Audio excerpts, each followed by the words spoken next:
Deep in the rural backwoods of Georgia, where pine forests stretch for miles and old stories still linger in the shadows, tonight's guest has lived a lifetime of encounters that started when she was just a child.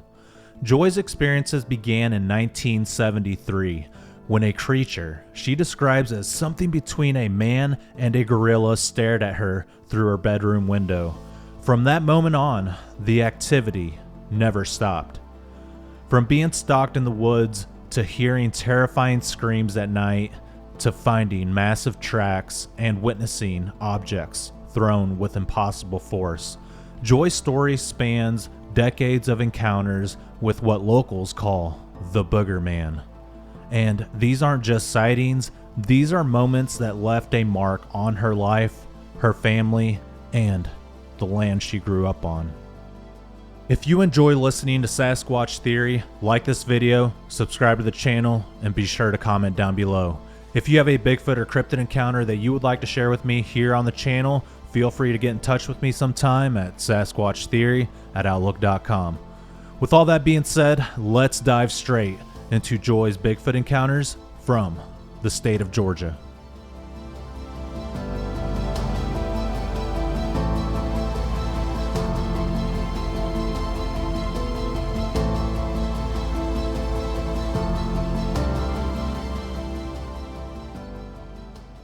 All right, Joy, welcome to Sasquatch Theory. How are you doing today?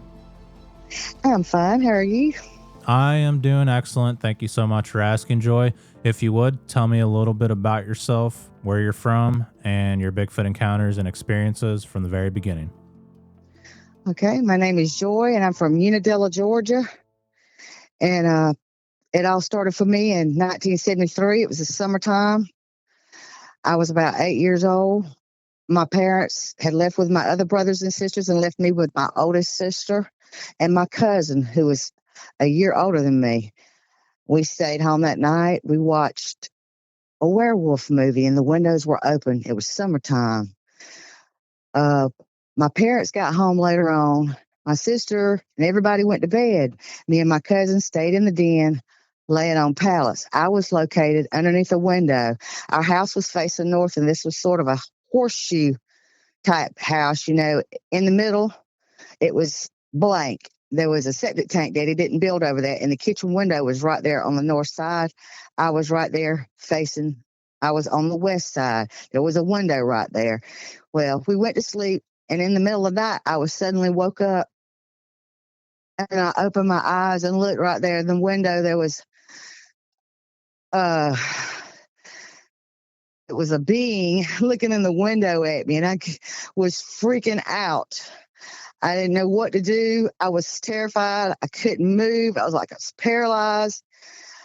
I was scared to move. I thought it was going to reach in there and grab me. It had like black hair. It was kind of smooth back. It had a nose that kind of pushed up, sort of like an ape's, tan skin, a little wrinkled, a beard all the way around its face, and it was looking at me. I was only 8 years old, so I was freaking out. I was scared to move. I finally started creeping and squiggling over, and my cousin, she was right there next to me, and I couldn't wake her up.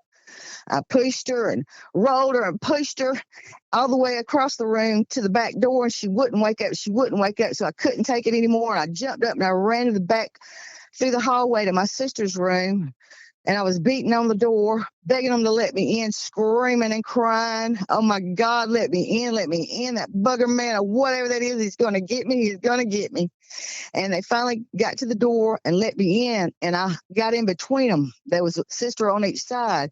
Well, I went to sleep, and in the middle of the night, I threw up in my sister's hair, and she woke up. Oh, my God, she was mad.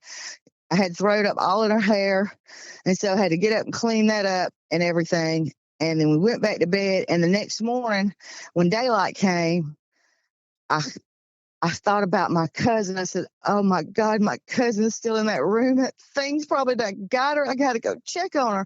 And I went in there, and she was in the same position up against the back door. She hadn't even moved, and I woke her up. And then, you know, I told my mom and dad and everybody about it, and they just laughed and told me that it was just a bad dream, but it wasn't a bad dream. I know what I saw. So that was my first experience, and that was in 1973. Okay, before we move on to the next experience, can you kind of describe what this creature looked like? What did its face look like? Uh, he had like eyes like ours. I mean, they looked like just brown eyes with the white around them. His skin was like an olive tone tan. It was kind of wrinkled. His face was not attractive the way it was shaped. His nose was pushed up, sort of like more like an ape, more instead of a human. But the hair framed all the way around his face and his neck, and that's all that I could see because that was what was looking at me, and the light was shining on him. And I couldn't understand how he could be angled under that eave to look at me like that with his body on top of the house. But then I remembered we had a TV antenna back in those days. We got like 3 channels, but he had his legs, I guess, locked around the antenna and his arm hanging on the side of the house, and then leaned his head under the eave to look at me. Wow. So that's what I saw. I Yeah. didn't know what in the world it was. All I know is it freaked me out. I thought it was like some kind of werewolf man, like the old days, werewolves used to have like sort of the human face, but it traumatized me. From then on out, I was always scared of werewolves or something was going to get me out there in the dark. And my brother used to tease me and scare me all the time about it. Yeah. And you guys called it the Booger Man? Yeah, called it the book. My mom used to always tell us, y'all need to get in here before dark because if you don't, the booger man's going to get you. Me and my brother used to look at him and go, what in the world is the booger man? I thought the booger man was just them teasing us that it was some kind of devil man that they was. I didn't know it was like something that was all hairy and scary. I thought it was just like the devil or something. I didn't believe in any of that stuff. I just knew that we needed to get in the house before dark. I didn't believe any of that stuff that they were saying to us. They didn't believe it either. That's what their parents had always told them. I mean, anybody that would go into details, we've never heard anybody talk about seeing that kind of thing. If you did, people would say you were crazy. So even if people did see stuff like that, other people would make fun of them. So, they're not going to tell that or talk about it. So it's like it didn't exist, and whoever had seen it, they was just, something was wrong with them. They might have been drinking or doing something they didn't have any business, and that's why they saw something like that. So people just didn't talk about it. And it was, to us, a Sasquatch or anything like that, you'd have to go to California or Washington or somewhere like that to see anything like that. And there was only like 1 or 2 of them out there, and then we watched the Boggy Creek. That was like in the late 80s. We saw that movie, but we never imagined that anything like that really existed. We played in the woods all the time. My daddy hunted. So nobody imagined that anything like that could ever exist. We never believed in anything like that. We didn't even have a clue. We just had weird stuff happening. My mom said when they first moved in that house out there that something kept slapping the walls, and Daddy would tell her, well, that's just birds flying into the side of the house. And Mom said, I told him that wasn't any birds flying into the side of the house. Bats can see it now, and birds are out flying and hitting the side of the house. But that's what your daddy would tell me, that that's just birds hitting the side of the house. So we didn't know that's what it was. We didn't know any of the signs. We didn't know what to look for. We didn't have a clue. We were just living our lives with the windows wide open, the doors not locked. When my older brothers and sisters, there were 6 of us, so there was 3 older and 3 younger. The 3 older, before we came along, they were in there watching Saturday cartoons, and we had one of those doors with the 3 windows that went down like steps. Well, somebody came up to the windows while they were watching cartoons and put their hand up over their eyes so they could see in there and was looking at them. Well, they freaked out and ran back there and got Mom and Daddy. They hadn't woke up yet. And Daddy come in there, what's going on? What's going on? There's some man looking in the door at us. And Daddy went up to the neighbor's house and threatened that man on up the road. And that man was begging him to my Bo, Bo, Bo. That was not me. You see, I'm not breathing hard. You see, I haven't been running. I'm not going down there to peep in your house. What is wrong with you? And so Daddy just, had to turn around and come back and go, what in the world? Who would peep in our house like that? So we'd have weird stuff like that going on. The dogs barking all night. When I was in my 20s, I was spending the night there with them. And in the middle of the night, oh my God, it sounded like a woman was being martyred and killed in the woods. And she was screaming so horrible and so loud that it was rattling the window panes. It woke me up out of a dead sleep. And I was freaking out. And I went in there crying to my daddy. Oh God, you got to wake up, get the gun. My God, there's some woman out there being murdered. Oh God. And he said, Joy, go back to sleep. It's just an old screech owl. Well, later on in life, I looked it up on the computer and listened to every owl there is. It's one of my things that I do now because I like owls, but the screech owls don't sound like that. And they sure don't rattle the window panes. But that was another one of the strange occurrences, and accusing us kids of giving the goats and the horses the sweet feed. We couldn't lift two, concrete blocks and a 3/4 inch plywood off a big old drum and give the animals the sweet feed. We didn't even think about doing anything like that, When we get accused of taking his tools and moving them around, we didn't do that either. It was just a lot of confusion at times, something's eating the chicken, something's stealing the chicken, something's getting the quails. We didn't know what was going on. I mean, nobody ever thought it could be anything like that. Nobody talked about it. Nobody knew about it. They didn't know what the sounds were. They didn't know anything about tree knocks.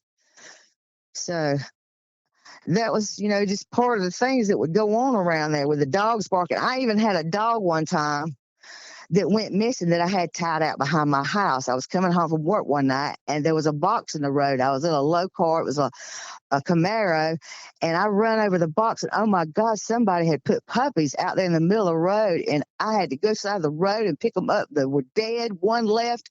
I took it home with me. My interior light didn't work. When I got home, oh my God, the dog had the mange, and so I treated him, and I tied him out back behind my little house. I turned my mom's beauty shop into like a studio apartment, added a room on the back with the bed and the shower and stuff, and the next day, the dog was gone. And I went over there upset. I said, did you take my dog? I was treating him. I was going to, treat him for the match and all that. I said, I feel so bad because I run over this box of puppies on the way home from work last night. Somebody had put a box of puppies in the middle of the road in the dark. And he said, Joy, I wouldn't do that. Oh, my God. And him and my brother, they rode all over the countryside for about an hour or two trying to find that dog, but we never saw him again. So, what happened to the dog? But it seems like the Sasquatch, they didn't bother the ones in the kennel. If they didn't bother the ones that hung around the house. So, I don't know. We never saw anything. Even my sisters, when they ran outside after the man was looking in the window, they looked all around the house, all over the yard, and didn't see anything. I said, well, did you look on top of the house? They said, no, we didn't think about looking there. Or up in the magnolia tree, we didn't think about looking there either. So, they're real elusive. They can be around you all the time. And if you don't know the signs, you don't even know they're there. And that's the way it was. And, you have somebody out there digging in your garbage can at night. My dad was going out there to see who was digging in the garbage can. And Mama said, Bo, don't go out the door. Remember what Joy said. But, a coon can't lift the lid on these garbage cans and go through it like that. It was digging in it. It was right next to the back door because the man was coming the next day to dump it. So they had it ready to go down to the curb. But they didn't go out there to look. Oh, my God, they would have freaked out. So, and like his deer getting stole. So that's the kind of stuff that was going on, and nobody could, figure out what it was. Okay, so what else happened? When I was about 26, my brother was 25. He had got a Magna V65 Honda. And he drove it so fast, he would come by the house and the sound would follow him. And I'd go tell my mom, beat it. She'd come out there and when he pull up in the driveway and beat on his helmet. Don't do that. Don't do that. Well, one night he was going to see his girlfriend over in Hawkinsville. So that's east of where we live, the next town over about 20 miles. Between Unadilla and Hawkinsville, there's this curve, and it's the county line right there after the curve. Well, he swung around that curve on that motorcycle, and I'm sure he was going as fast as he could, but he was on a curve, so he slowed down. And when he got around the curve, there was a Sasquatch in the middle of the road. It was a female. She was about 5 feet tall. She had olive tone skin. He said she had size A-cup breasts. And I started laughing. I said, how do you know what size Hey, Guppies. He said, well, I used to see your little bras hanging on the clothesline. I said, oh my God, shut up. Anyway, he swerved around her, but she was in mid stride. He said her mouth was open. Her nose was like an ape. She had a wrinkled face. She had eyes that were big and brown. She could see the white around her eyes. Her hairline was kind of weird. She was weird looking. She was kind of gross. He said, she wasn't attractive. I mean, I'm not going to tell you what he said about her because, we don't want to record that, but she was not attractive at all. It freaked him out so bad. He said she had hair all over her, but right there on her chest was bare, real, real thin. That's how come he could see all the way down to her stomach. And then she had hair everywhere else. But she was in mid stride and her eyes was open in surprise. And she had her mouth open. And he swerved around her and he said he went on down the road and said, oh my God, I can't believe what I just saw. He said, I started to turn around. He said, and all of a sudden this thought popped into my head, said, don't do that. There could be a male behind her. And so he said, I kept going. He says, I thought, oh my God, a male. Oh. So he kept going and then he went over there to see his girlfriend and he told his friends in Hawkinsville and he said they made fun of him all night long. So the next day, I had come in from work the night before. I worked late and I came in and the next morning he said, I got to tell you something. And then he described the situation. He told me what he'd seen. And I know for about 6 hours I drilled him and I just kept on, but I just couldn't believe it. And I thought he was lying to me. I thought he was joking with me. I thought he'd turn around and say, oh, I'm just kidding, because that's what he'd do a lot of times after he told me a big tall tale. Oh, I'm just teasing. You believe that, blah, blah, blah. He never came back off of his word. In fact, he got mad at me and he started crying. He never cried. He put his head down. He started crying. He said, you're my sister. And he says, I can't believe that you're doing this to me. You interrogate me like this. Nobody else believed me, and everybody laughed at me and made fun of me. And there you go. You've been doing it for 6 hours straight. I told you what I saw. I can't help it. If you don't believe me, I can't help it. I saw what I saw. And he started crying. And I went up there and I hugged him. I said, I am so sorry. I believe you now. I said, I thought you were just going to turn around and tell me you were joking.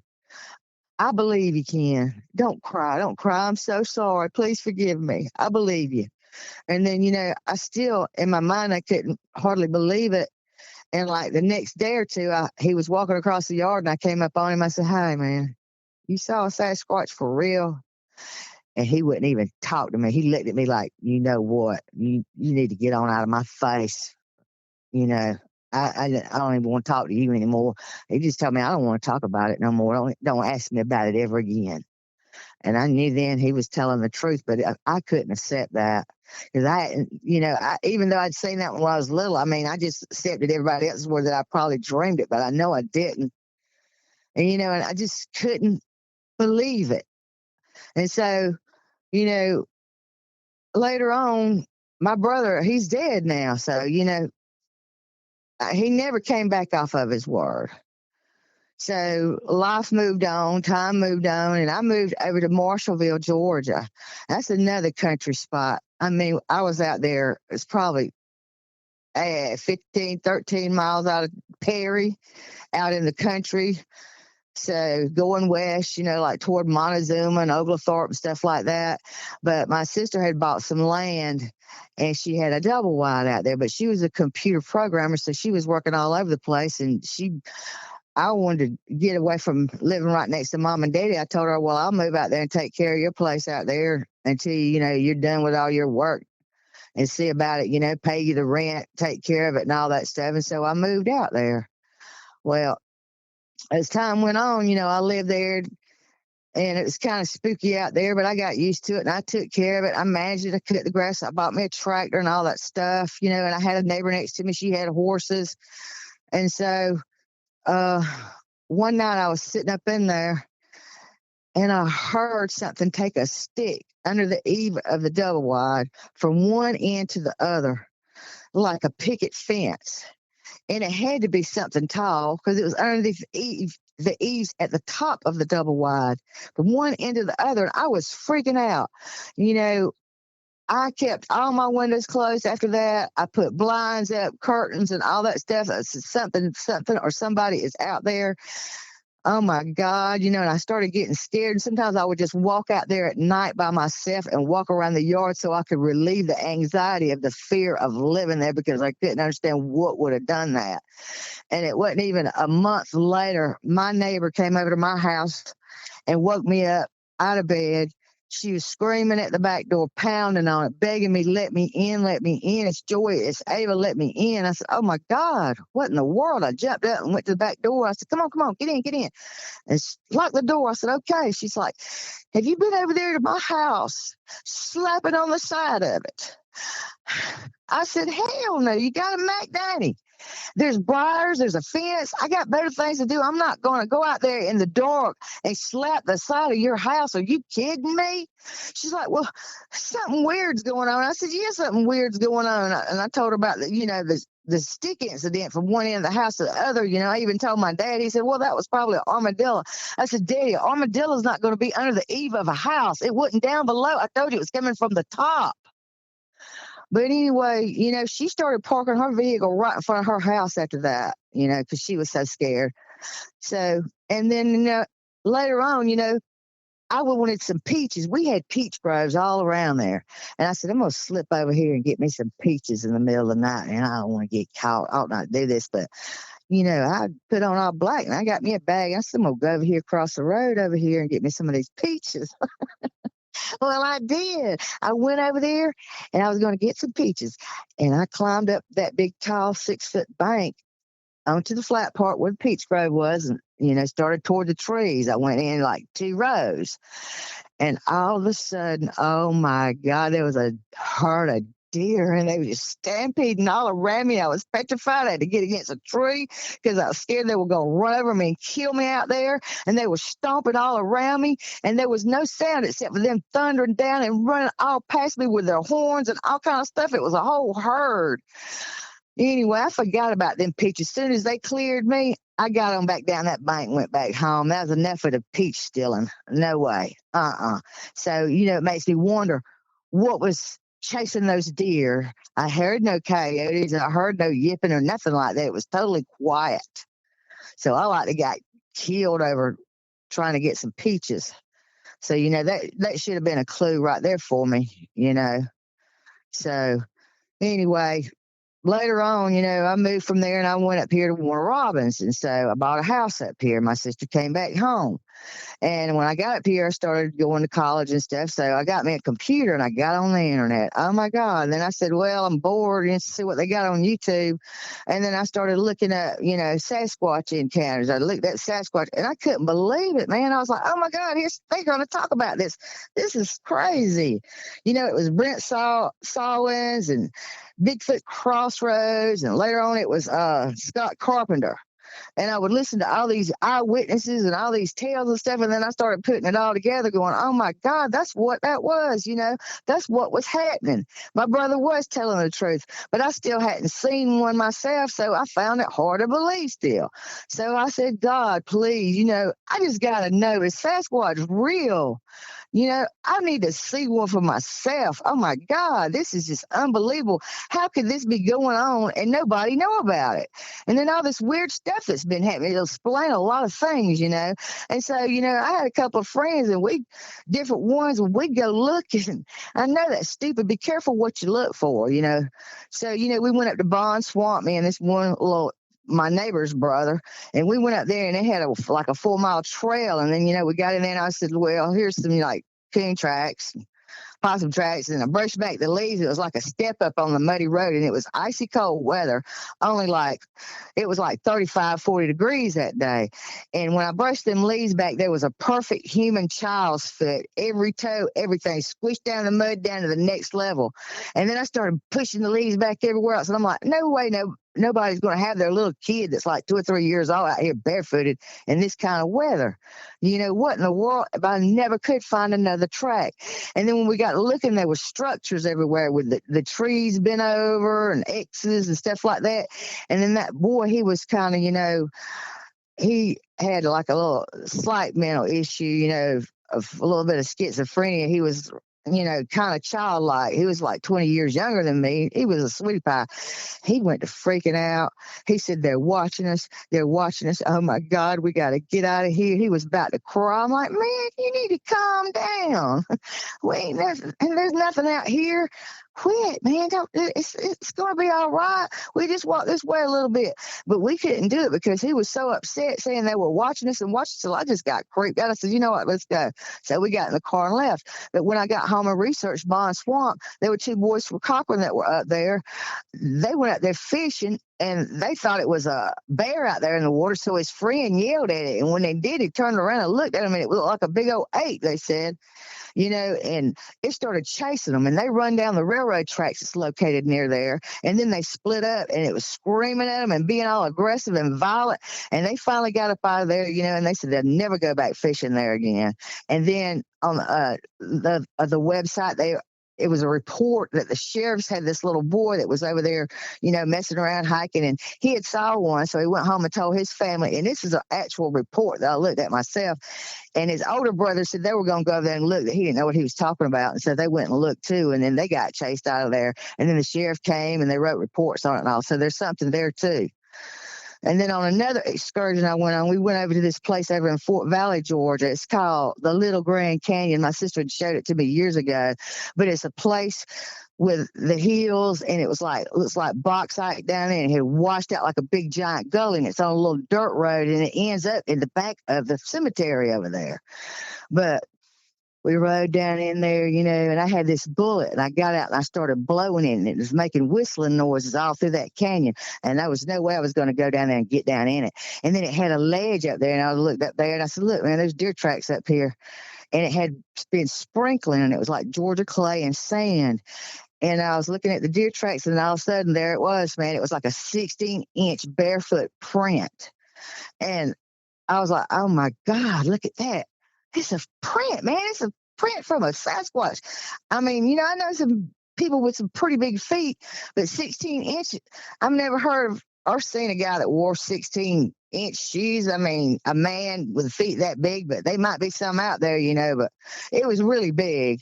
And we started looking for the second one. We looked all around. I mean, within 12 feet all around it, there was only one print. And we couldn't understand that. Why is there only one print up there? So anyway, when we were there, the fence was all tore down. You could tell people had been up there, looking. Even I knew about it. And so it was starting to get late. So we started driving down the dirt road, and then I took a curve to the right. But before, when we were cruising down through there, I was going really slow. I'd been blowing that whistle. There was something that was stalking in the tree line next to us, but I couldn't see it. It was like I could see the bushes moving and things like that, but I couldn't tell what it was. And I started getting nervous. I'm like, something is stalking beside the car. I'm out here in a Ford Focus, okay? Oh, my God, on a dirt road, and it's starting to get dark, and I couldn't tell anybody how to get there if I wanted to. Would they know what the Little Grand Canyon was over there? I doubt it. And there was no houses, around there for miles. I mean, I didn't see any. And we took a right. And when we got on that road, oh, my God, the sand was so deep that the car got stuck in it. And it was already getting dark. And we were freaking out. And now the car was stuck in sand. And now it was dark. And all we could see was one little light way off in the distance through some trees and stuff. And we didn't even know where that road came out at. I mean, oh, my God, we were freaking out. I said, oh, God, you got to get out and push this car, man. I'll just keep working the steering wheel and everything. And you push it. We got to get out of here. Oh my God, we're stuck and it's dark. And I don't know who we could call or anything, so we were panicking. And so he got out and he broke a limb. I said, oh, God, don't be breaking limbs and making them cracking sounds. Oh, they might hear you. He said, they who? I said, you know who I'm talking about. And he was getting nervous. It was the same little guy that was like, had a little schizophrenia, my little buddy. And he was freaking out. I said, just push the car while I try to get out. And we were bogged in it, and he was trying to push the car. I like to tore up my car, the power steering and all that stuff, trying to get that car there. Well, he said while he was out there pushing, that was cracking like feet cracks on limbs on each side of the road. You could hear them cracking on each side of the road. And he says he swears they were out there on each side of the road. And he was freaking out. He was like superhuman. He finally got the car up out of the sand. I kind of got it working, and I got it in slow motion, backing up out the sand. And he started crying again, talking about, don't leave me. Don't leave me. I said, man, you better run then. I said, because I am not going to stop this car in this sand. And you talking about we hearing them cracking limbs on each side of the car. Boy, you better run. You better come on with it.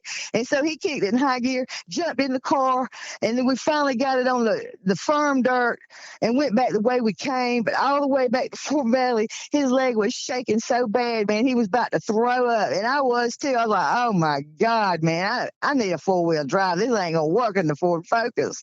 So anyway, we came back home and had another story to tell. But his brother thought we were crazy. You know, his brother's real smart. They writes books and stuff like that. So he looked at us like we were crazy when we would come back with our tales about the stuff we'd seen. But anyway, another thing was I had a best friend down there in Unadilla that I grew up with ever since we were kids. She's the same age as me. We went to school together. We rode to school together every day. So we would go out looking, and she always laughed at me. She didn't believe it. She was just humoring me. And so I tell her, you know, this is what we're going to do, man. We're going to ride out here to South Prong Creek over here on Alligator Road. I mean, we're just going to go out there and look around, you know. And we'd go out there and look around and stuff like that. And one time when we were out there, something dropped a big old boulder down under the bridge, and we freaked out, jumped in the car and sped off. And then another time she got out of the car. I said, I don't think you should get out of the car. I had my little dogs in the back. I said, I don't have a good feeling. You don't need to get out right now. She said, I just want to look at these four-wheeler tracks. I said, they're just four-wheeler tracks. They're not Sasquatch tracks. Come on, man, don't get out. Let's go. I don't have a good feeling about this place today. And when she got out of the car, something started growling and shaking the bushes over beside the car, the side that she had to get in. I said, oh, you better get in here now. And she was like freaking out. And as she was getting in the car, her butt was hitting the seat. We were pulling off. You could feel it in your chest. And then we got away, you know. So we went on about our business, and we got a good laugh. And oh, my God, what was that? And then, you know, another time we went down to the bridge, and there was these boys down there with their four-wheelers and their little kids on the back, you know, down there checking it. It's so beautiful down there. The creek goes under the bridge, and it's just on each side of the creek is beautiful, you know. And so they get on their four-wheelers, and they pull off, and we're still sitting there. And all of a sudden, this tree knock started sounding off. I couldn't believe my ears. Tree knots, pow, pow, pow. It's like they were letting each other know that they were left on the four-wheelers. And, you know, they had to know that we were still sitting there. So that was another experience. And then another time when me and her were out riding the dirt roads, we'd go out there and just ride looking for anything we could see. You know, I'd go out there and yell.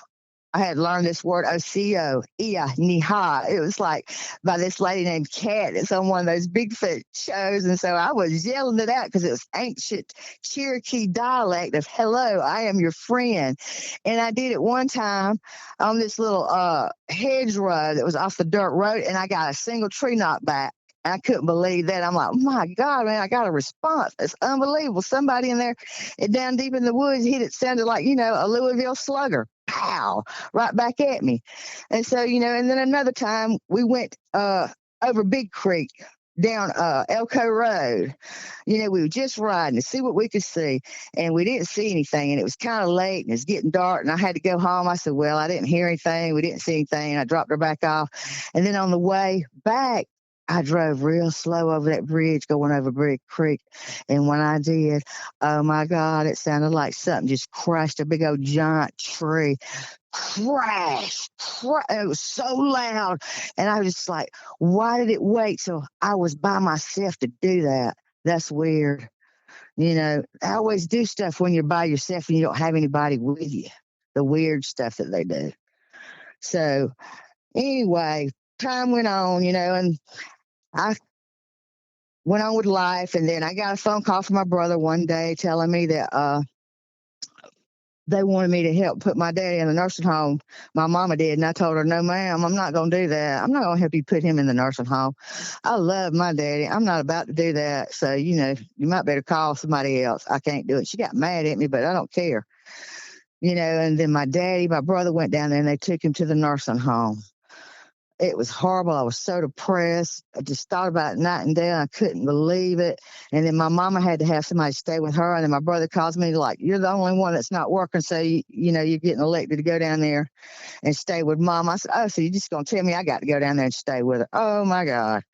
Anyway, so I went down there, and it was a year that I stayed with my mama, while my daddy was in the nursing home. But he didn't stay in the nursing home long before he passed, But I would go over there to see him.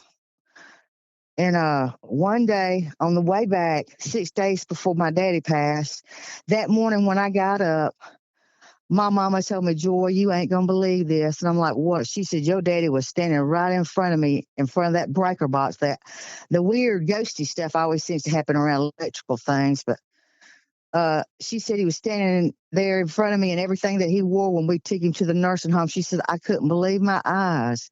And so I was like, oh, God, I need to go see Daddy today. So I got ready that day, and I went over there to see my daddy. And when I got there, I said, what you been doing, Daddy? And he had like the Alzheimer's, the dementia. He says, oh, I've been going up and down the Flint River with my buddy Herman. The Herman had already passed. We've been fixing trolling motors, and we've been fishing and stuff. He said, and then I wanted to see your mama. He says, all night long I have walked these roads. I walked these roads trying to get to the house where your mama was at. And he said, and I got lost and I had to come back. He said, I got to get out of here. I just can't take it here no more. But Mama had seen him that morning. Isn't that weird? I guess he got there. He astral projected some kind of way. And that's weird that he told me that after she done told me she'd seen him that morning, that he'd been walking all night to try to go see Mama. So anyway, on my way home after that visit, 6 days before my daddy passed, I took a different route. I took a different route home. Usually hadn't really been to the nursing home that way, and I came back a different way. So I came back on 230 highway, and I didn't know it, but they had clear cut all this land at mile marker 28, right past the county line, where my brother saw the female. And I was like, oh God, they have cut all those trees. Look at that. And then all of a sudden, there it was. It was 2:30 in the afternoon on 230 highway. I'm heading west, going 35 miles per hour. There is a Sasquatch less than 100 yards away from me, had his back toward the road. He had his shoulders looked like they were like 4 feet wide. He was really big, and he was V-shaped, and they went down to a booty. His behind was like perfectly shaped like an NBA player. I'm not lying. His legs too. He didn't have no neck. He had his back to me. He had these big old long arms, and he had this big old log stick, and he was taking and he was prying and pushing big, sticks, logs up with it, using it as a pry bar. And he had his back to the road. And I got a good long look at him, and I said, oh, God, I want to stop. And I looked in my rearview mirror, and there was this white car that was right up my behind, man. It was right up it. And I couldn't stop. And I'm like, good Lord, man. Anyway, I let them go around me, and I turned around and came back real fast because I wanted to see what he looked like in the face. But when I come back, he was gone. And then there was this big gully wash down through there. And it looks like I could see a dark shadow, like he was down there hunched down, like all on the ground, hunkered down, looking at me. But I couldn't tell. But he had gray skin. He had thin black hair that was about 5 inches long. He had a round head. His hair was thin. I always expected it to be thick, like you see on all these movies and these shows, and like the one over there in Washington. But it's hot in Georgia, so he had thin hair. You could see his skin through it. The sunlight shone on his back. You could see his muscles on his back rippling, his arms, the whole pure shape of his behind. It was thin on his behind. It seemed like up there around his shoulders and the upper part of his arms, it was thicker. And then after his behind on his thighs, it was thicker. So anyway, I just was in shock. It wasn't about 3 or 4 miles to the house after that, to my mom's house. And then I got there. I said, you ain't going to believe this. Oh, my God, I can't believe it. And my baby sister was there. And she said, you saw him, didn't you? And I looked at her like, what are you talking about? She said, oh, you saw him. I said, I saw who? And I started laughing because I couldn't believe she knew. She said, you saw that big man. You saw the Sasquatch. I said, God almighty, how do you know? She says, because I know you did. I can tell by the way you look and I can feel it. I know you saw him. She says, I got to call some friends. I got a friend. His name's Eddie. I'm going to call him because he's seen him and everybody laughed at him and everybody made fun. He's been so distraught over him and these two girls. They were out there on that bridge and they were, smoking something. And he felt something looking at him. Well, anyway, Eddie called me and he's like, Joy, Lori said that you saw the man, you saw the Sasquatch. I said, man, I saw him. I cannot believe that is real. I saw him. Oh my God, he was a big one. He says, he started crying. He said, oh my God. I can't believe somebody else has seen him. This is a strong black man. A friend of my sister's, he's like, I've been made fun of. Everybody's made fun of me and them two girls. They said we was lying. He said, that's all they did. They made fun of us all night long. I can't even hold my head up in town up there. They just think we're crazy. I said, man, you saw him. I believe it. He just started crying. He says, I feel so good to talk to somebody that's seen him besides me, because the pressure and the humiliation and people making fun of him was just more than he could take. This is really a small town, But he told me the story. He said that they was out there in a little Honda.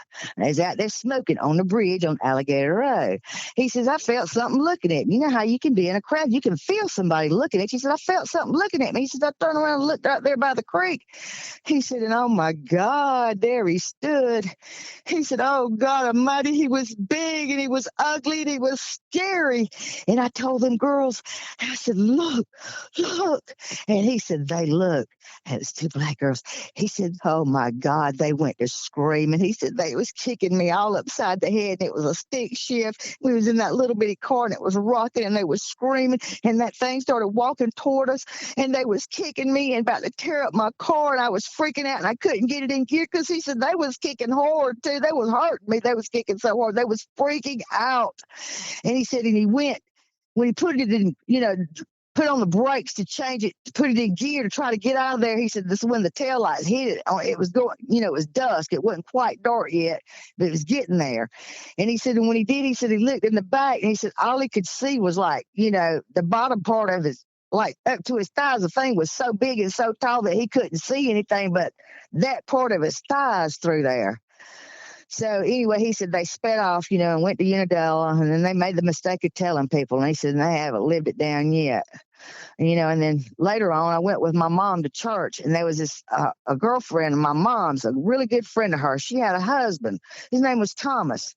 For 30 years, Thomas has told his wife that he saw the Sasquatch out on Lakeler's Bridge Road. Lakeler's Bridge is another little old creek that we got around Unadilla. It's closed off now because a boy fell over on a motorcycle and died there, so they closed it off. It was not a necessary road.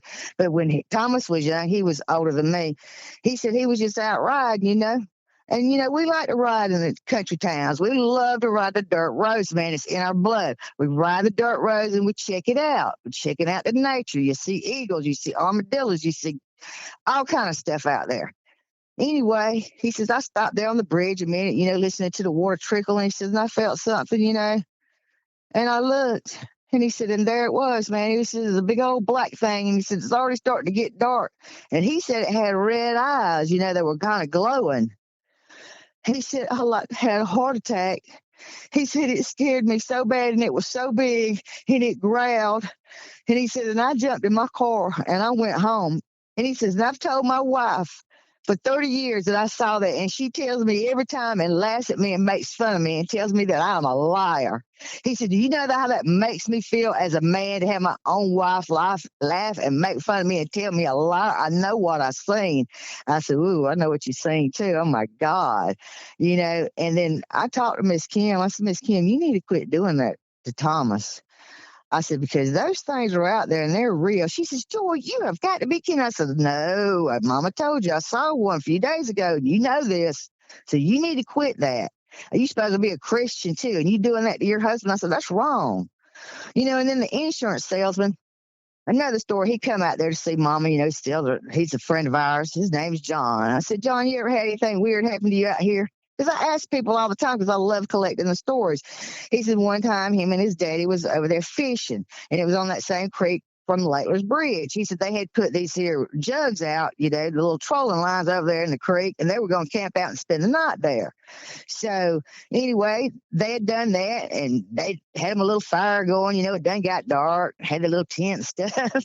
And he said he was going to go check the trolling lines. And so he walked over there to the creek, and he said when we went down there to check the lines, he said there it stood on the other side of the creek. And he said this one had red eyes, and it was dark, and it was black because it was dark. And his daddy freaked out. He left the trolling lines, and John said he came back up the creek, said, get all your stuff, right now, get all your stuff. We got to go. And John's like looking at his dad like, what in the world? What's wrong with you? He said, do what I said. And he said, my daddy was so mean. My daddy was such a nice man, but he was so mean and hateful and told us to get our damn stuff, that we was to leave right now. And they just left them their little trolling lines. And then they got home, and his mama was there. And when they walked on, she said, well, I thought y'all was going to camp out. What are y'all doing home already? And she looked at her husband. She said, oh, my God, you white as that refrigerator. What's going on? And then he told her, what he'd seen. So, the insurance guy told me that's his Sasquatch story, that's what his daddy seen. And they never went camping, and they never went there, stayed overnight, or did any of that again because of what he saw. So, and then there was a little boy at church, he came to me, he made me laugh. He says, oh, I heard you was the Sasquatch lady. I said, oh, my God, who in the world said that? He's talking about Mr. Thomas and them. He says, I got a story for you. I said, you do? I said, I love collecting the stories. I said, what you got to tell me? He said, Miss Joy, he said, we live over there in the boonies in a double wide. And he pointed, as the crow flies, in a direction. He said, there's no neighbors around us. He said, and this little boy was about 12 years old. He said, I was on the porch, just messing around, doing what boys do. We don't do nothing, just sitting on the porch, looking around, eating me a snack or whatever. He said, and then all of a sudden, this thing come out the woods. I said, what thing was it? He said, he was a hairy, and he was scary, and he had red glowing eyes, and he had long arms, and he was standing there just looking at me. He said, and I got so scared. He said, I couldn't hardly move, and I ran in there and told my mama, and we locked all the doors and shut all the windows and pulled all the blinds. I said, he had red glowing eyes. I said, really? He said, yes, ma'am. I said, have you ever been on YouTube? Because I thought maybe he was just telling me a story, And he says, what's YouTube? Because he's from the country. They don't have the internet and all that. And I knew right then he was telling the truth, because how many stories do you get about the red glowing eyes? So, there's a kid that's done seen him over there. And then another person at church told me they own this land over there, and they love to go hunting. That's why they bought it. Lots of acreage over there. His son loved to hunt. Oh, they loved deer hunting, all that stuff. They said his son went down there deer hunting and got screamed at and yelled at and saw one, and that he won't go hunting anymore. He's done. He don't want to talk about it. They want to sell the land. They don't want to hunt there anymore. That's all they got to say about that. That's the end of it. So, when people find out that you've seen it and you're bold enough to come out and tell it in public, you're not ashamed or whatever, it gives other people a chance to tell you what they've seen. And a lot of people, nobody believes them. Nobody wants to listen to them. Nobody wants to hear it. They want to call them a liar. They want to interrogate them. I know, because I'm one of them people that used to do that. I did that to my own brother and made him cry. So, when people comes to you with a story like that, lots of times, they're not lying. I mean, you got your liars, but the known liars. I mean, my brother had a couple of friends. We all know they lied all the time. I mean, they're known liars. So anytime they tell you something, but they won't tell you nothing like that, because they're the kind that would make fun of somebody else, if they've seen something like that. I got a friend, he does taxidermy. You think he's hunted all his life. He's been all in the woods. He ain't never seen no Sasquatch. Okay, fella. It's all right. You ain't never seen one. You're the expert huntsman. You've been all over the swamps and all over the woods. If you don't know the signs, you don't know what you're looking for, you don't know if you've been around one, but he hasn't been chased out of the woods. Okay, and back on the subject of where I saw the one on the side of 230 highway, right next to the area where I saw him, the Dooley County Sheriff's Department has a shooting range out there. And before you get to the shooting range is a woods on the right-hand side. When we were out there riding, and that is right around the corner from where I saw that big male. There are just arced over trees and X's all in them woods. I mean, if you don't know about that kind of stuff, you don't even know what you're looking for. But there were so many. It's like, golly, that many? Me and Laura were just amazed, at how many. I mean, what's the chances of it being that many of them like that bunched up in that area? But that's all in the same area around South Prawn Creek, around the Dooley, Pulaski County line down in there. In fact, nowadays, they don't even want anybody riding down Alligator Road. Me and my friend, we got pulled over by the police. They'd just been to the shooting range after we'd been down there looking and stuff.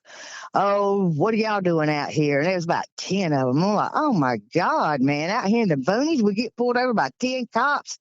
It's the Dooley County Sheriff's Department. They'd been to the gun hunting range, so they seen us out there, and we were suspicious. So they pulled us over, checking my car, checked me. He grabbed me and said, oh, what's that? And he yanked up my shirt. Oh, it's an ostomy bag. How you like that? Oh, it like he touched something hot. And I went to laughing, pull my shirt back down. No, it wasn't a bag of dope. Thank you very much. Well, what are y'all doing out here? I said, well, if I told you, you wouldn't believe me. You'd think I was crazy. But there's a reason why we out here. Well, why y'all out here, Miss Bellflower? I want to know now. And they were just mean acting. That's their job to be that way. So I told him, I said, okay. We were out here looking for Sasquatch. And they went laughing. I said, what you laughing for? I said, hell, I wouldn't be out here looking for him if I hadn't already seen him. And then this one guy that was with him, he was about my age, a little cute little blonde hair, blue-eyed older man about my age. He started laughing. He came in and said, come here, me and you need to talk. He says, oh, I love them Sasquatch stories. Oh, my God, tell me all about it.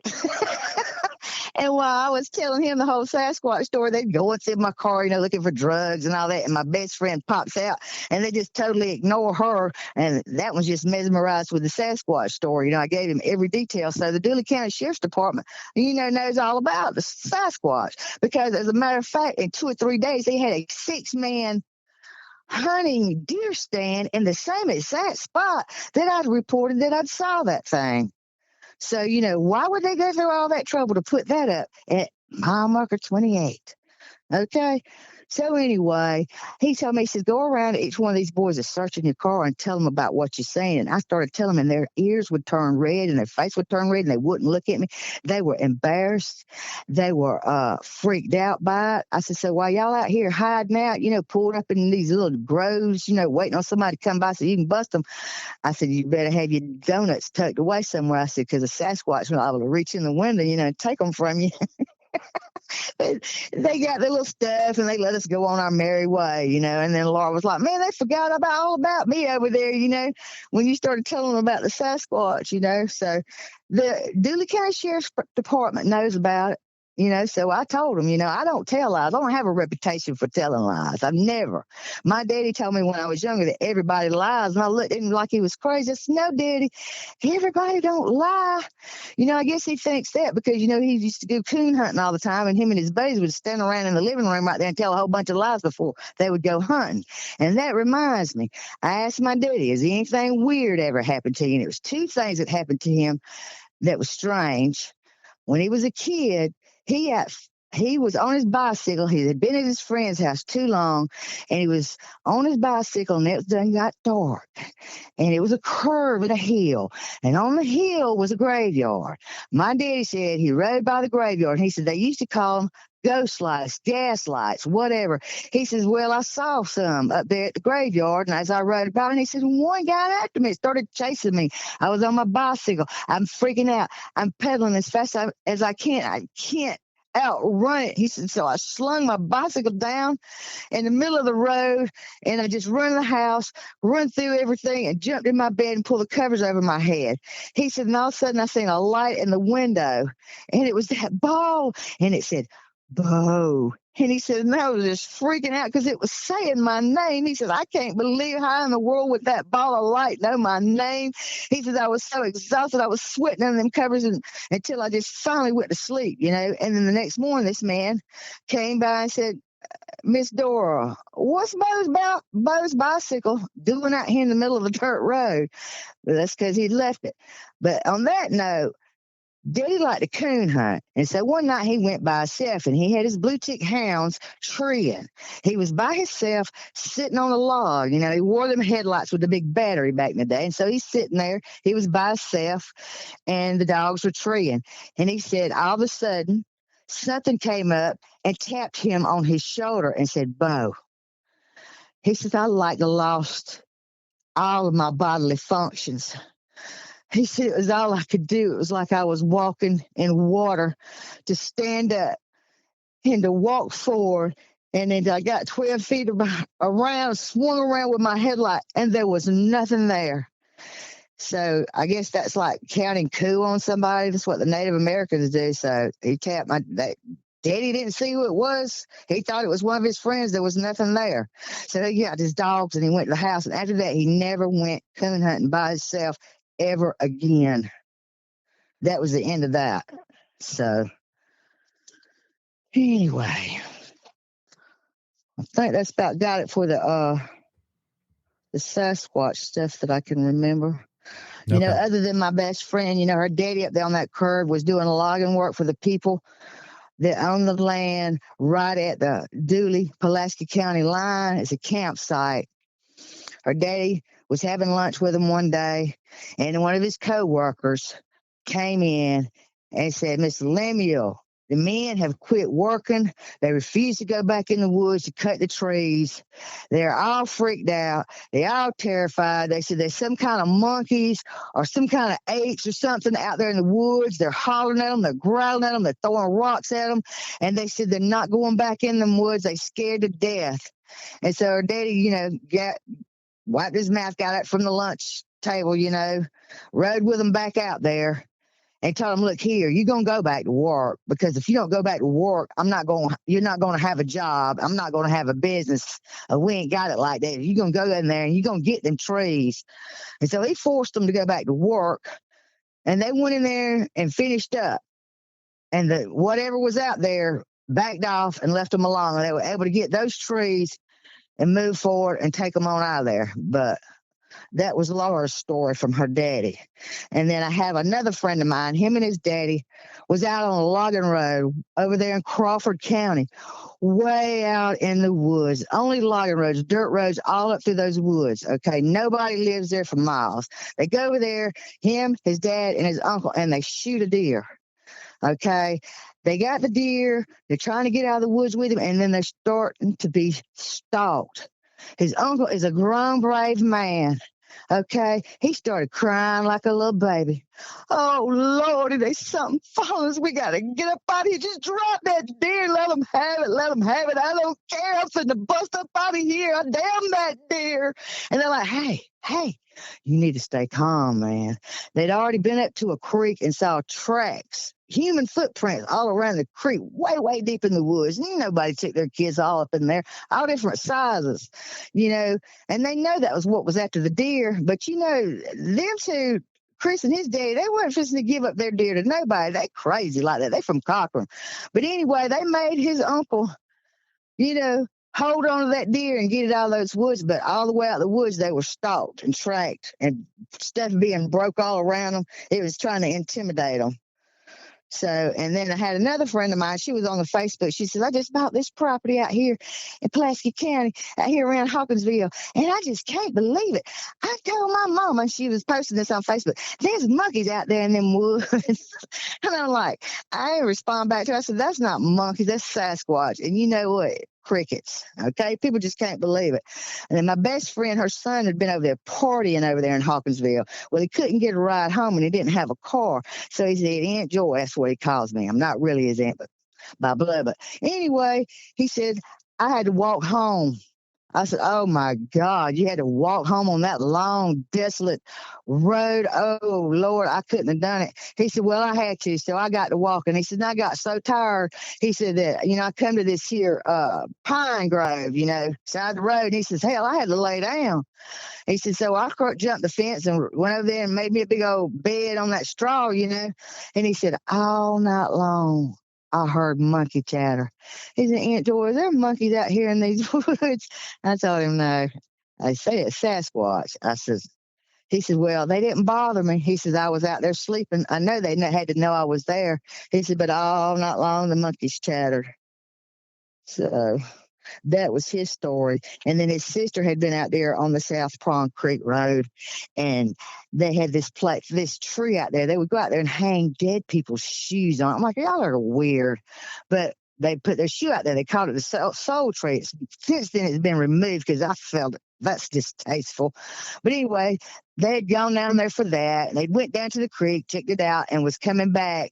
And they stopped right there at the soul tree, and she says, something in my rearview mirror caught my eye, and I turned around and looked, and she says, the Sasquatch crossed that road, the dirt road right behind them. So she saw one. And then she was over at a friend's house one night, and she didn't have her way home, and she started going through the woods trying to take a shortcut back to Unadilla. And she had to call her mom about 2 or 3 o'clock in the middle of the night, begging and screaming and crying for her to come get her. She was with a German Shepherd that belonged to one of the people that lived there, but something was stopping her all through the woods. And she felt like, that dog was trying to protect her, but she was so terrified. But her mama had to just, get up out of the bed and go get her because she was freaking out because she was being stalked in the woods. So I'm trying to look at my notes here, see if there was anything else that I could oh, my baby sister was out on the front porch, and she called me at 3 o'clock in the morning when I lived here in Warner Robins, and told me that, oh my God, you're not going to believe this. I'm like, what's going on? She said, something just run me in the house off the porch. I was out there smoking a cigarette right now, just a few minutes ago, but I had to call you because I know you into that Sasquatch stuff. She said it sounded like somebody had turned loose of a big old freight train with it, not being crunked up, no engine on it, and it just was crashing through the woods coming toward me. And she was freaking out so bad she had to run the house, but it chased her into the house. I guess so it can wander around your property. They'll chase you into the house. Maybe they don't like smokers, but they've never really bothered me like that. But my sister's, she is a bad girl. So I don't know if they can tell if you're a good person or a bad person or what's going on with that. But maybe they just want to, get around in the yard. So, after I saw the one off 230 highway, I came home and sketched him. And when I was sketching him, I said in my mind, I wonder what his name is. You wonder, do they have names? I mean, are they people or what are they? And then all of a sudden, out of the blue, right time I said that, a thought was projected in my head. It's not my thought because I had never even heard the word before. I mean, I hadn't thought that I'd heard the word before. I didn't know the word, but it said Brahman just so quick. And I'm like, Brahman? And then I looked it up on the internet, and there's Brahma bulls. We call them Brahma bulls. We don't say Brahman, but whatever it was that put the thought in my head said Brahman. And so I looked it up. And it was like the ultimate reality.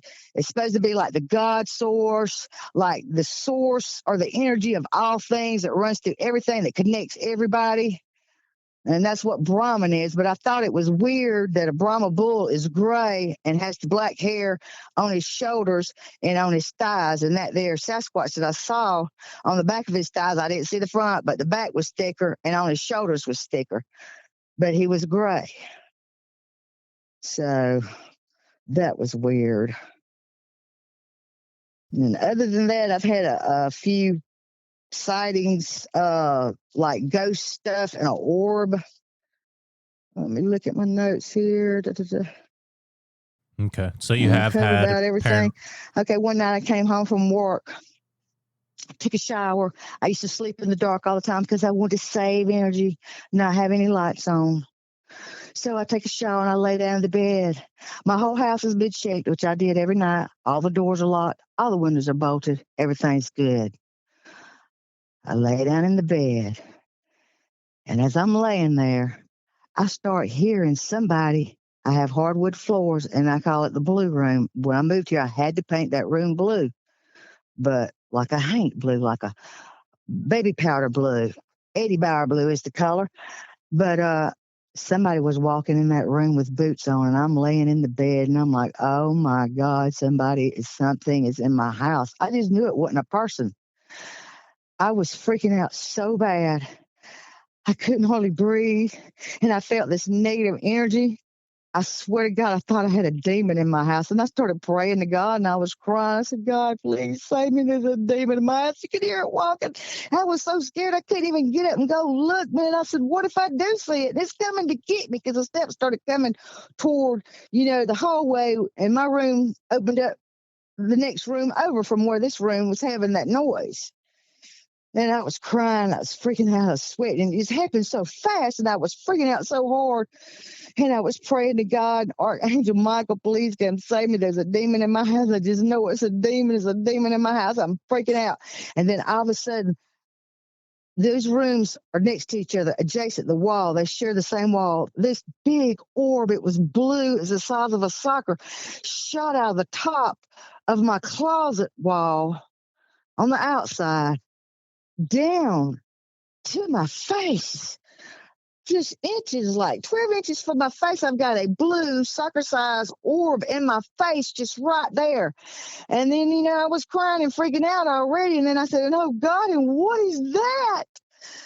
And when I did that, it popped, and it had 3 crackles come off of it, like little firecrackers shoot off of it. Every time one crackle went off after the other one, I went back till I was in a complete sleep by the 3rd crackle. And I got up the next morning and everything was fine. But I started getting into a lot of spiritual stuff after that, salt in my house, sleeping with salt lamps. I'd never slept in the dark again. I was just freaked out by that. I mean, I'd like to know what that blue orb was, What if I have a demon in my house? I mean, was that Archangel Michael? I mean, what was the blue orb? Soccer size, I'm talking about, in my house, in my face. That really just woke me up to things being really weird. So that was crazy. And then one day my sister worked for the Red Cross. She'd come up here to work because I have that high-speed internet, that good stuff. The coax, I can't think of the name of it. But anyway, the real fast. She's in there working. I'm on my computer. And something caught my eye, and I looked up, and there's a lady standing in my hallway dressed in 1900 clothes. She had on like one of them big straw hats, like a peasant's blouse, a white one. And it looked like she had like a black cloth over her hair, and her hair was pulled back in a bun. And she was kind of young, and she had a long black skirt on. And that freaked me out. And then when I looked at her, I got a good look. Then she walked on into that room. And so I got up and I said, Beth, did you just get up now? I said, well, this woman just walked through the hallway, and I looked in the blue room. There's the blue room again. I didn't see anything. Only thing I could see, that made me think of her was this picture, this etching I got by Jeannie Brownscombe. She's got the same initials as me, an artist, and it was berry picking time, and that's the way those ladies were dressed in it. So I told my mama what I'd seen, and she told me that I just described my great-great-grandmother. So I don't know. That was weird, though. I mean, my neighbor one day was standing out here talking, and my neighbor next to me, his mother had died in the house next door, passed away there, on purpose. She died there. We're standing out there talking, it's dusk, and we're looking toward my house and my neighbor's house with the other neighbor. And I'm like, who is that woman right there? And he's like, I don't know. What's she doing right there between y'all's houses like that? I said, I don't know. So I crossed the cul-de-sac and run up there, and she was gone. But when you see these entities and stuff, it's weird. They're always near a meter box or an electrical box. I don't know if they're pulling energy from that to manifest or what. And then I got this old antique iron bed in here, and I was in here decorating, working, cleaning and stuff, and there was this big old black mass that accumulated over the metal head part of it right there while I was in here. And I was like freaking. I felt the energy off that being all negative, and I was like, what in the world? So after that, I started saging and praying over my house and stuff, all the time with Paula Santos, and prayers and salt and blessing my property. And every night before I go to bed, I pray. And so, ever since I did the Archangel Michael with the blue orb thing, and that worked. So that's my go-to. If you see anything crazy, I feel like that's what you need to do. I mean, it worked for me. So I don't know what's going on in this world. I don't know if the veil's thinning or things are getting weird, or I don't know if it's that I finally slowed down in my life to notice things. But The other one more thing that I can tell you about is me and my friend went to the Georgia Guidestones before she died. She passed. My best friend did, but we went up there because we wanted to see them. And it's weird. A lot of these entities and stuff are seen around granite and stuff too, like granite on the railroad tracks, granite at the cemeteries.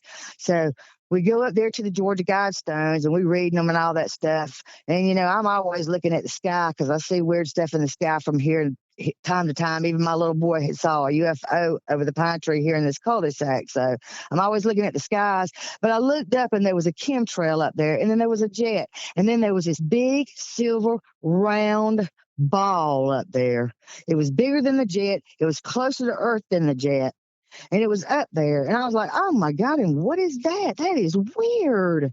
And then, I found out later that day there was 2 more people that reported seeing it. So I tell my friend, but she's blind. She couldn't see like me. I got good eyes and she doesn't. But she couldn't see it. But anyway, when we got in the car to leave, I told her, I says, I'm going to look up and see if that thing's still up there in the sky. And when I come out the side of the car up to the hood, oh my God, over the top of our car was a white orb. And I looked at it and then I thought, you know what? If I'm not tripping, in my brain, I said it real fast, do a 180 and shoot off. And it did a 180 and shot off. So I don't know if it came from that thing that was in the sky, but it was following us, and I got in the car and told her, but, she thinks I'm full of it, laughing and everything. But when I got home, and this is another strange thing about it, is right time I got home, I go on my computer and pound, pop, there it is. Oh, Merkabah, they're silver, they spin, they're with the Pleiadians. It's like Billy, whatever his name is, it was advertising, for the UFO shows and stuff on the internet. And I'd never heard that before. But what I saw was a Merkabah, is by what he described it. And they do send out white orbs. And the white orbs can read your mind and follow you around. They're there to observe. They're there to listen to what you say and then return to the mothership. So I don't know. That's what I heard. That was weird that day. But I think that's the last of all my, when my baby was little.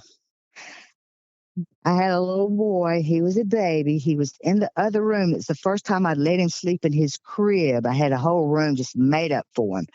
And that was when I lived in Marshallville. I didn't want to do it. My sister said, you got to let him start sleeping in his own room instead of right there next to you, blah, blah, blah, blah. Okay. So I did that.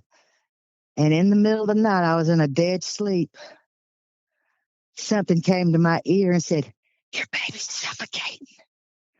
And I shot straight up in the bed and said, oh my God, who was that? It sounded like my own voice, or perhaps my brother that had passed, because his voice sounded like mine. And so I sat up in the bed and I said, oh God, man, what in the world? You're crazy. And I laid my head back down and said, oh hell no, I got to go in there and check on my baby. And when I went in there, his blanket was twisted around his head 5 times. So I took him and put him back in the bed with me. And the next day I told my sister, don't ever tell me what to do again. And so after that, I was always over watching him all the time. But I always wondered, who was that told me my baby was suffocating? Woke me up in the middle of the night. Yeah, that's terrifying. And I'm glad you're able to wake up and check on the baby. No, right? I don't know if it was mother's intuition or it was an angel or it was my brother or what it was. And then like my brother-in-law, he told me that him and his friend was on the dirt road over here between Perry and Fort Valley somewhere. And there was this thing that came charging down the road on them. He said it was weird looking. He said it had a long tail that was colored like a coon's. And it was big as a big old timber wolf. It was huge, and it was running down the road on all 4s, and then it veered off right to the time we got up close to it. But that sounded like a giant lemur or some weirdness. Those are supposed to be extinct. And then he also said that he saw a large rectangular shape object in the sky. And then when I looked it up, it said it was a reptilian UFO with the windows on the side. He was in the middle of a pine grove. It just quietly flew over the top of his head. So that gets it. I think that's everything that I can think of. And if I forgot anything, I don't know what it'd be, but I just wanted to tell you about all that. Okay, Joey, I appreciate you for sharing all that with me. Why do you think the Sasquatch were around your property, and why do you think your family members experienced it as well, and your friends and the people surrounding you and your community? I think that they were there because of the creeks. And we had all these farm animals. It was out in the country. We had watermelons and cantaloupes, apple trees, peach trees, fig trees, chickens, quail. Um, and then this neighbor up the road is a wealthy German man. He had brought these Russian boar hogs in and released them. But we were seeing them even before that. And, I don't know. I think they just like to watch people. They don't want you to know they're there, and they're watching all the time. And if you don't know the signs, you don't even know they're there doing all that. Just weird stuff happening. There has been some negative energy, around that property at our house. There's been a lot of fights, fusses, and arguments, and, a few violent things going on. My daddy was a pretty strict, he was an enforcer. My mama was too. So, and then my daddy, every now and then he was what you call a spree drinker, would come home and show out, once or twice a summer. So I feel like we were kind of like entertainment for them, and other than that, maybe they're attracted to some of the negative energy, but sometimes I hear people that are attracted to them and there's no negative energy. So Yeah, I I don't agree. know. Yeah, I agree with you. They're following the waterways, seeking out food sources, and they're interested in watching people. We are their entertainment. Yeah, that's what I think. They just like to watch and see what's going on. What are they doing today? Well, look at this one sleeping. That's the one that got her butt tore up yesterday. Oh, that's the young one. Uh-huh. And they were young too. That one that was looking in the window at me, he was young. He wasn't an old one. He wasn't big enough to be an old one. Mm-hmm. Which The encounter? juveniles are the one that get into the trouble and stuff, that throw the rocks and do all kind of stuff. I think that the grown ones, they's pretty serious. Yeah, absolutely. Which encounter was the most memorable, and which one did you get the best look at the creature? I feel like when I was going down 230 highway, the one that I saw on the hill, mile marker 28, 6 days before my daddy died, even though all I got was the back view, I got to see just how big they are, what color range. I mean, I wouldn't even have thought of that kind of color. I mean, if he was standing next to a pine tree, you wouldn't be able to tell the difference between him and the pine tree, because that's the way his coloration was. It was like a camouflage. But I'm not saying that they, might disappear or do some weird stuff, because me and my friend had went to this pond up here in Warner Robins, the one that I used to go on the excursions with, my neighbor's brother. We went over there to the military college. There's this pond over there, and then there's woods on the backside of it. I'd been there by myself before, and as I was sitting there, I heard a pig squeal. He was screaming, and then all of a sudden his wind was shut off, and it sounded like a gorilla grunted. So I was like, what? That sounded like a Sasquatch killing a pig. And so, I got him to go over there with me the next time, and we're sitting there, we're checking out the pond and stuff, and there's this old dead tree, and it's got like a V in it. And there's something black up in the tree. It looks like a Sasquatch, a smaller, a younger one, or whatever. But he was pretty far away. But you could tell he was sitting up there in the V of that tree. And I looked at my friend. I said, "Let's start sending some telepathy. Let's tell it to come over here. We want to communicate." And we looked at each other and smiled, because we have fun doing stuff like that, And so we started looking at it, and we started thinking that. And then all of a sudden, right behind us to the side, this whirlwind started kicking up, and it had like dry leaves, and it was clicking so loud, and it was going so hard and so fast. And then all of a sudden, this cop pulls up with his brights on, and it falls to the ground. That was one of the things that was really weird. That's why it makes me wonder, you know, about the woo-woo part, the paranormal part that people talk about. Yeah, absolutely. There is a supernatural side to it, and there's just a lot that we can't explain as human beings on this planet. I am running out of time, unfortunately. I'd love to ask more questions, but instead of me asking more questions, is there anything else that you'd like to add? Anything else that you forgot? Oh, just only one more story, and that's it. One night, my mom sent me home. She was in the nursing home to check for the guns, my daddy's guns. Well, I went up into the house, and there was nobody there, of course. And my best friend was in the car. She had a broke shoulder from a hoverboard. And I left the door open, and I went into the house, and I looked for the guns, and they were gone. I opened up this closet, and I was hit with the static electricity, which freaked me out. And I was like, what in the world was that? And then I heard her screaming all of a sudden. She was screaming bloody murder. And I run through the house, and I got to the back door. I'm like, what? She was screaming so hysterically, man. I couldn't do anything. She was telling me, come on, shut the door. There's something trying to get me. There's something trying to get me. Oh, my God, get here now. And I just slammed the door, locked it, slammed the door, and jumped in the car. And she was yelling at me, telling me, don't you ever leave the car door open like that again. It was coming for me. It was coming for me. I'm like, what was coming for you? She says, it started all the way down the highway. You know, there's tall pines on each side. And it was clicking, and it was clicking, and it was clicking, and it got closer, and it got closer. And then it got in the car with me, and I was freaking out because I couldn't move because my shoulders hurt. You wouldn't hear. The door was wide open. It's dark. And get the hell up out of here. But that happened. And I'd never seen her like that before. That's like where I get the woo-woo part of the Sasquatch. But she says, I swear it was an invisible Sasquatch. I'm like, what? Yeah, that is interesting. I've heard of people talking about this clicking noise, and it reminds me of like the Predator or something. That whirlwind had that clicking noise in it. There's 3 little dry legs. There's no way they were making a clicking noise that loud. But I think that's everything that I can think of. So I'm running late. All right, sweetie. Okay. Well, I'm going to let you go then. Okay. If you want, we can talk again another day. And well, that's fine. Just give me a call or give me a shot. Send me a text. Okay. I don't check them all the time, but don't give up. You know, just keep calling or texting. Okay. And I appreciate it. I just don't stay on the phone all the time or the computer or check my emails. That's all. But I'm here. I'm not going anywhere. And I really enjoyed listening to your encounters, and I definitely want you to know that I believe you 110%.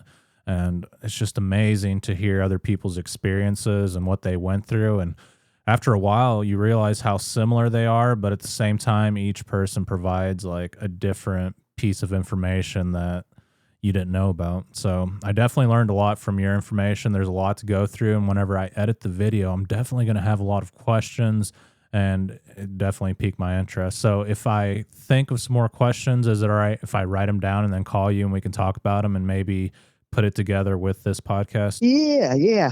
Okay. I'm like you, though. I like to hear everybody's stories. I don't ever tell people they're lying. I just like to gather stories. I like to tell them. I think that the world is so mundane and boring, our reality. And don't get me wrong, I'm scared now. You know, I'm scared of that. I'm not trying to get up close on a Sasquatch or anything. I don't mind seeing it from a distance. Oh, the other thing was that I saw a dog man a year later after I saw the Sasquatch on Elko Road at Mount Olive Baptist Church. You know, I'm a rubbernecker. I love riding the country roads and going down to my hometown and stuff. But I was just riding. I wasn't thinking about anything like that. I passed by this church, and there's a graveyard right behind it. There's a fence. It's dead of winter, gray briars. Between the fence and the briars on the other side is a dog man. He is solid black. He has hair on his head like a chow dog, sticking straight up. Every muscle in his back was defined. He had arms like a man, shoulders like a man, a back like a man. He had long curved claws. He was solid black. A lot of people say that they're inky, that, you know, you can't, they don't reflect sunshine. Well, he was shining, man. You could see his muscle structure and stuff. It was daylight, but he was pushing those briars back, squiggling in between the fence and the briars by the graveyard. I thought, what in the world, man? I think I'm losing my mind. I've seen a Sasquatch, and now I've seen a dog man. And then, of course, you know, I've had a couple of friends tell me the dog man stories, you know, seeing them at the cemetery, the graveyard. One that was pushing a buggy homeless saw one that looked like a greyhound. That's here in town in Warner Robins. So anyway, I know you got to go, but give me a call if you got any questions or anything else. And if anything else happens to me, I'll text you, but I don't expect anything. You know, this is a accumulation of years and decades, you know, so. Absolutely. And I appreciate you for being a guest on the channel and for sharing your experiences openly. And you did an excellent job. So I'm really proud of you. And I'm happy that you got in contact with me. All righty. Thank you for calling me. I never expected it. Thank Absolutely. you Thank you, for Joy. listening. Yeah, it's no All problem. right. You have a good night. Yeah, you Bye, too. Miguel. Bye, Joy. Take care.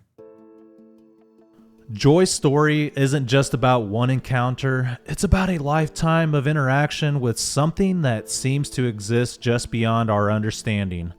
From a scientific standpoint, her experiences line up with patterns reported across North America: territorial behavior, vocalizations, tree knocks, and physical evidence like tracks and structures. These aren't isolated incidents, they follow a consistent pattern that researchers continue to study today. But there's also another layer to her story, something deeper. From a biblical perspective, some would interpret these encounters as part of a larger unseen world, one where not everything that exists is meant to be fully understood by man. Whether you view these things as undiscovered creatures, something spiritual, or something in between, Joy's experiences raise questions that challenge both science and faith. Why her?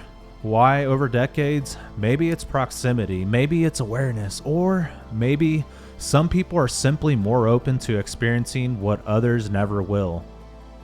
One thing is certain, stories like this don't come from imagination, they come from lived experience. And in places like rural Georgia, the woods are never as empty as they seem.